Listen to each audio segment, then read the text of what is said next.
Mr. President, I rise on a question of privilege. Today, I believe the entire nation awaits the disposition of the matter in regard to the impeachment complaint filed against the Vice President, Sara Zimmerman Duterte. In the light of the recent but unanimous decision of the Supreme Court,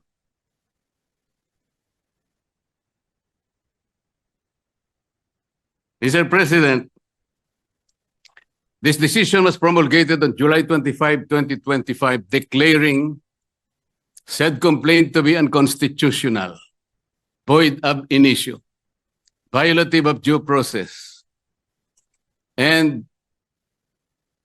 that the Senate in the first place did not acquire jurisdiction over it.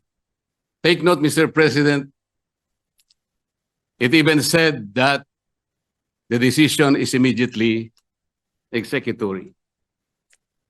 But before I continue, Mr. President, let me put on record that the initial proceedings, impeachment proceedings conducted by the Senate in the 19th Congress have never been formally carried over to the Senate of the 28th Congress. I do not know, and I'm not aware, I cannot recall of any action so far taken by this august chamber to the effect that the initial impeachment proceedings, which were deemed to have been terminated at the expiration of the 19th Congress at noon of June 30, 2025, have been miraculously brought to life into the present Congress. That having said, Mr. President, I'd like to continue. Mr. President, the decision of the Supreme Court did not dwell on the intrinsic merits of the impeachment complaint filed against the Vice President. It zeroed in merely on the procedures and the processes taken by the House of Representatives. To repeat, it declared the whole impeachment complaint constituting the articles of impeachment to be unconstitutional, violative of due process, void ab initio. Simply because the rules of procedure in impeachment proceedings in the House of Representatives were never followed. And they violated the one-year ban on multiple impeachment complaints as prescribed under Article 11, Section 3, Paragraph 5, which says that no impeachment proceedings shall be initiated against the same official more than twice within a period of 1 year. Napakasimple po ng sinasabi doon, Mr. President. No impeachment proceeding should be initiated against the same person more than twice within a period of 1 year. Ilan po ang impeachment proceedings, impeachment complaints na ipinail ng House of Representatives? 4 po eh. The first one started in December 2. Sumunod po December 4. Meron pang sumunod na December 19 hanggang sa umabot po noong February 5. Yun nga pong ipinangangalandakan na impeachment complaint which was signed by more than 1/3 of the members of the House of Representatives. Nasunod po ba? Nasunod po ba ang tuntunin ng House of Representatives? Noon pong nag-require ang Supreme Court, Mr. President, tinanong po yung House of Representatives in connection with the 2 petitions filed by several parties before the Supreme Court. One of the items required by the Supreme Court is for the House to give the status of the first 3 complaints filed. Ano po ang sagot ng House of Representatives? Yun daw pong unang 3, the one filed in December 2, December 4, and December 19 were all archived. Nasaan po sa rules ng House na yun pong mga impeachment complaints na ifa-file ay archive? Wala po. Pwede po bang ipakita yung slide na kung saan ay makikita natin Ano po ba ang proseso kapag may nag-file na isang impeachment complaint? Ayan po yung Rule 2. Ang sinasabi po sa Rule 2, Mr. President,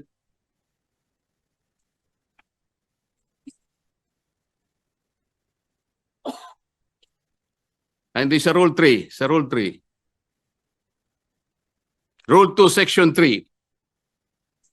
A verified complaint for impeachment by a member of the House or by any citizen upon a resolution or endorsement by any member thereof shall be filed with the office of the Secretary General and immediately referred to the Speaker. Bakit hindi po nasunod ang tuntunin na ito, Mr. Speaker? Kailan po ni-refer ng Secretary General sa opisina ng Speaker yung impeachment complaint dated December 2, 2024? Kailan po ni-refer ng Office of the Secretary General yung impeachment complaint na i-file noong December 4? Wala po silang sagot. Kailan po ni-refer ng Office of the Secretary General yung impeachment complaint that was received on December 19? Wala po silang sinasabi. Kapag titingnan po natin ang sagot ng Solicitor General in behalf of the House of Representatives, ang sabi po nila, the Secretary General diligently referred simultaneously all the impeachment complaints to the office of the Speaker on February 5, 2025. Immediately po ba yan, Mr. Speaker? December 2, December 4, December 19, at isinama po yung February 5, all of them were simultaneously referred to the office of the Speaker on February 5. 2 buwan po ang kanyang ginugol para lang i-refer sa office of the Speaker. Ano po ang immediate doon? Wala po. Wala po silang sinunod. Wala silang ni-refer at ni-refer nga po delayed. Nung ma-refer po, ang sabi po ng Solicitor General, the 4 impeachment complaints were included in the order of business doon po sa session number 36. You will note, Mr. Speaker, hindi po niya ibinigay bilang annex yung order of business in section number 36. Ang kanya pong ipinakita ay yung journal number 36. Bakit po? Sapagkat hindi totoo na yung 4 na impeachment complaints were included in the order of business. Mr. President, I have a copy of the order of business, session number 36. And I will deposit a copy to the office of the Senate Secretary for everyone to see and examine for themselves kung talagang in-include nila sa order of business. Wala po. Saan po nila in-include? Doon sa journal. Iba po yung journal sa order of business. Alam po niyo kung bakit lang nalagay sa journal, Mr. Speaker? Idinagdag po nila as additional reference of business. That is not the requirement of the Constitution. Pwede po ba nating makita yung slide, ano yung sinasabi po ng Constitution?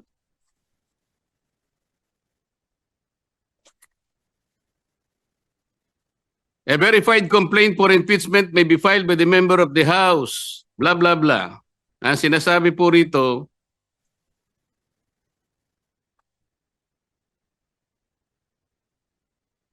iba yun. Hindi po yun. Sorry po. Nakalagay po, in-include sa 10th session day. Yun po yung section number 36. Hindi po totoo yun. Ilang violations na po? Kanina po, in-archive po yung tatlong violations. Hindi po ni-refer sa Committee on Justice. Pangatlong violation. 6 na po. Ngayon sinasabi po, in-include po sa order of business. Hindi rin po. 3 violations na naman. 9 na po. At sabi po nila, yung session 36 is the 10th session. Hindi po. Bilangin po natin yung December 2. That was the date when the first complaint was filed, endorsed, and received by the Office of the Secretary General. December 2 is session number 26. Mr. President, bilangin po ninyo yung session number 26 up to session 36 na sinasabi ng Solicitor General. Yun po ang 11th session. That was not the 10th session. Ang 11th session is session number 35. Just for the record, Mr. Speaker. So ilang violation na po yan? Balikan po ninyo yung Rule 2 na nandyan po sa slide, Mr. Speaker. Ano po yung mode of initiating impeachment? Ganito po ang sinasabi ng rule of the House of Representatives. Impeachment shall be initiated by the filing and subsequent referral to the Committee of Justice. Ito po yung Sereno versus, Francisco versus House of Representatives. Verified complaint for impeachment filed by any member of the House of Representatives, i-refer po sa Committee on Justice. Verified complaint filed by any citizen upon a resolution endorsement by any member thereof, i-refer po sa Committee on Justice. A verified complaint or resolution impeachment filed by at least 1/3 of all members of the House, i-refer din po sa Committee on Justice. Bakit po ang ginawa nila nung makakuha sila ng higit sa 1/3, dali-dali po nila ang tinransmit sa Senate? Ang pagkakakala po nila, Mr. Speaker, sapagkat ang pinagbatayan po nila ay yung Rule 4 na kung saan in Section 14 sinasabi po endorsement of the complaint resolution to the Senate. Ang sinasabi lamang naman po noon, Sir President, ay yung pamamaraan kung paano po i-endorse yung impeachment complaint that was signed by 1/3 or even more members of the House of Representatives. Hindi naman po sinasabi doon na hindi na sa i-refer sa Committee on Justice. Bakit po nakalagay dito sa rule? Kailangan i-refer din siya sa Committee on Justice, but they never did. Mr. Speaker, Mr. President. So ilang violations na po ito? You cannot use Section 14 in isolation of Section 2. Hindi po pwede yun. Binigyan po ba ng discretion, Mr. President? Was the House given the discretion to select, to withhold and select from among the 4 impeachment complaints, which will be the one to be transmitted in the Senate in derogation of the 1-year ban rule? Wala po silang discretion. Kung sila po mismo ay hindi sumusunod sa tuntunin, bakit po ngayon ay napakarami pong nagsasalita? Na parang akala mo ay ang Supreme Court pa ang nagkasala, ang nagkamali. Samantalang ito po, napakasimple po ng tuntunin, hindi kailanman sinunod. Even the 10th session day na sinasabi nila, 11th session day nung ilagay po nila sa order of business, sabi nila, they never included them in the order of business. Wala po. Nasa akin po yung kopya. Ano ba po ang pagkakamali? Mr. President, ipakita po natin yung last page ng impeachment complaint. Pakita po sa slide. Ayan po, Mr. President. Subscribed and verified before me.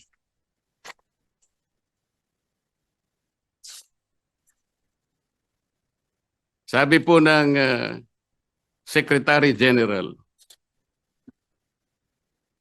Tambayin kopya ko rin.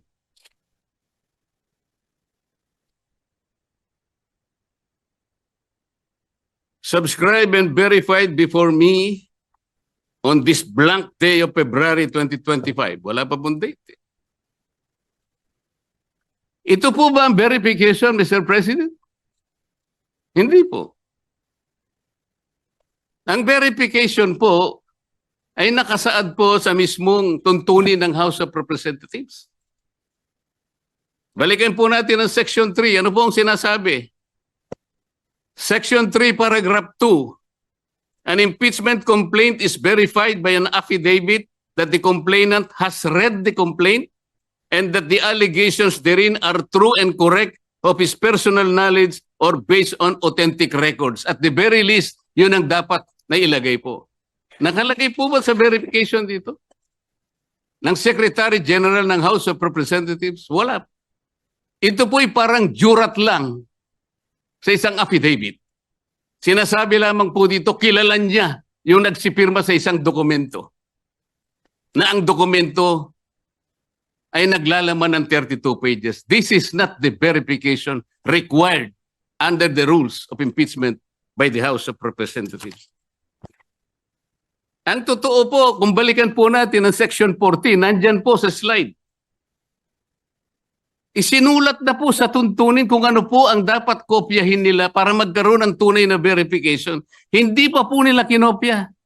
Mr. President, ito po yung contents ng verification na dapat sana yun ang nilagay nila sa complaint. We, sabi po rito, after being sworn in accordance with law, depose and state that we are the complainants in the above entitled complaint or resolution of impeachment, that we have caused the said complaint resolution to be prepared and have read the contents thereof, and that the allegations therein are true of our own knowledge and belief on the basis of our own reading and appreciation of documents and other records pertinent thereto. Kokopyahin na lang, Mr. President. Hindi pa nakopya. Mr. President, alam mo po, nung ako'y grade 4, yung teacher po namin, binigyan po kami ng isang short quiz. I-drawing ninyo kanya yung Bicol region. Siguro po 1963 yun, Mr. President. Yung Masbate, hindi pa kasali sa Bicol region. O hindi, kabisado ko naman po sapagkat mahilig po ako sa social studies, Mr. President. Meron pong dalawang nangungopya sa akin, yung isa nasa likod, yung nasa kaliwa ko. Yung nasa likod po, nakopya niya pong tunay yung aking drawing. Pinagalitan siya pero ipinasa po sapagkat nakopya niya po yung aking drawing. Yung isa po, nangopya na nga, hindi pa niya nakopya. Ang kinopya po, Masbate. O wala po. Hindi po siya nakapasa. Ano pong ibig ko sabihin dito? Kokopyahin na lang eh. Alam po ninyo sa mga litigation lawyers, practicing lawyers worth their salt. Wala ka lang certification of non-forum shopping, i-dismiss ka na Supreme Court. Paliwanag po yun. Hindi subscribe yung complaint mo, dismiss ka kagad. Mahigpit po ngayon eh. Ito po, this is an impeachment complaint. You are removing the second highest official of government. Yun lamang pong verification. Sablay na po eh. Ano pong nakalagay dito? Section 3, paragraph 3. An impeachment complaint required to be verified which contains a verification based on information and belief or upon knowledge or information and belief or lacks proper verification, katulad po nito ngayon, shall be treated as an unsigned impeachment complaint. So pwede pong tratuhin pala ngayon sapagkat wala pong verification. It may be treated as unsigned impeachment complaint. Paano kayo? Bakit magsasalita po ang napakarami? Alam po ninyo kung, Sir President, kumbaga po sa nagluto ng sinaing, pasensya na po kayo kung kinakailangan ako po'y gagawa ng pagkahalin tulad, ano. Ang impeachment complaint po ay parang sinaing na niluto ng House of Representatives. Hilaw po eh. Hilaw na hilaw. Ano po yung hilaw sa Bicolano, Mr. President? Hilaw din po yata. Sa Bisaya, hilaw din po. Sa Kapampangan, magadto, Mr. President. Sa Waray po, matagudtod. Sa Ilonggo po, lagdos. Sa Ilocano, marakusol. Sana po tama ang aking pagkaka-pronounce. Ang dami pong nagsasalita, Mr. President. Doon lang po sa House of Representatives, isa pong bagong pasok doon. Ngunit patagal na pong nagserbisyo sa ating bansa. Naging senadora, naging Secretary of Justice, naging chairman ng Human Rights Commission. Alam po ba kung ano sinabi niya sa isang panayam? Ito po, nakuha ko. Harap-harapan na tayong niloloko. Kakaibang korte ito. Sana sa palengke na lang final ang impeachment case. At least doon, may nagtitinda ng totoo. sana po magtinda po siya ng matagudtod na kanin diyan sa Samar. Baka may bibili kaya. Pwede kaya siyang pumunta diyan sa Pampanga po para magbenta ng magadto na kanin. Kung may bibili, baka sakali. Pumunta kaya sa Panay para magbenta ng lagdos na kanin. Wala po siguro, Mr. President. Baka ngayon dagan dingding, hindi pa patusin. Huwag pong ganun.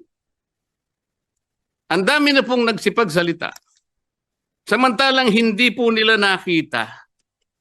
Ang dami, kayo po nagsimula ng mali. Hindi naman po sinasabi ng Korte Suprema na kailanman ay huwag kayong mag-impeach, huwag na kayong mag-file. Ayusin nyo lang po eh. Yun lamang po ang gustong mangyari dito. Ayusin nyo. You want to impeach the Vice President, do it in the right way. Hindi naman po tinignan ng merito eh. Ang sinasabi yung proseso, hindi po nyo sinunod eh. Sinasabi na nga, walang impeachment complaint bukod sa isa. Laban sa isang opisyal sa loob ng isang akalain mo namang 4 po kagad ang ipinay. Pagkatapos yung 4, i-consider mo na isa. Hindi naman po yata tama yun, Mr. President.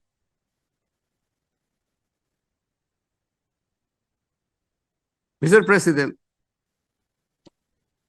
gusto ko pong basahin isang parte ng official statement of the Integrated Bar of the Philippines and the Supreme Court's decision in Duterte versus House of Representatives, August 1, 2025. And I quote, "Disagreement with the court's reasoning is neither unwelcome nor unexpected. Dissent is not foreign to a democracy. It is essential to its survival. But to incite public repudiation of its authority, or even just to call for its outright defiance, erodes the very foundation of the legal order. Such actions disturb the equilibrium of powers and imperil the integrity of our democratic institutions, especially when appropriate legal remedies remain available within the framework of our constitutional system. If every adverse ruling becomes an invitation to disobey, the law ceases to be a constraint on power and becomes its casualty. The Constitution does not require agreement. It demands adherence." Ang sinasabi po ng mga ibang kasama natin, magpapile pa naman ng motion for reconsideration. Bakit hindi natin hintayin? As I said, Mr. President, if you are a practicing lawyer worth your salt, you are confronted with the unanimous decision of the Supreme Court. In a firm voice, it says this is unconstitutional, void ab initio, violative of due process, and the Senate never acquired jurisdiction over this. And it is immediately executable. Parang sinasabi niya sa'yo, wala ka ng room mag-file niyan. Is anyone expecting that even one soul of the members of the Supreme Court will reverse himself? We cannot depend our action, Mr. President, on the fortunes of litigation. Naalala ko pa nga po doon sa kaso ng Francisco versus House of Representatives. The former Chief Justice Renato Puno, in his separate concurring opinion, naalala ko po ang sabi niya, with the possibility of 2 impeachment complaints reaching the Senate, the good Chief Justice said that the Senate, in the exercise of its primary jurisdiction, can decide the question of whether or not the 1-year bar rule has been violated or not.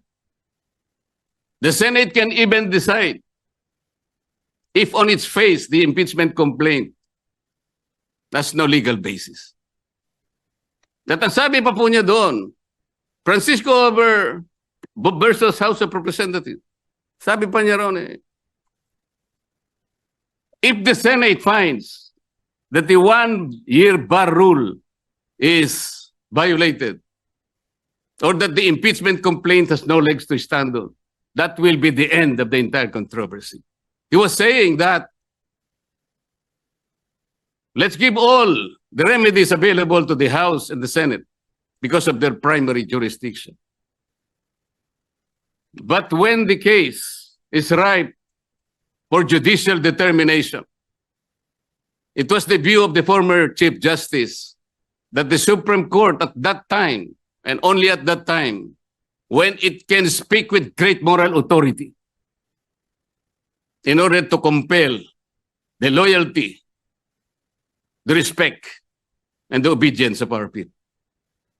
Mr. President, when the Supreme Court negates the actions of a co-equal branch of government, it does not assert its superiority.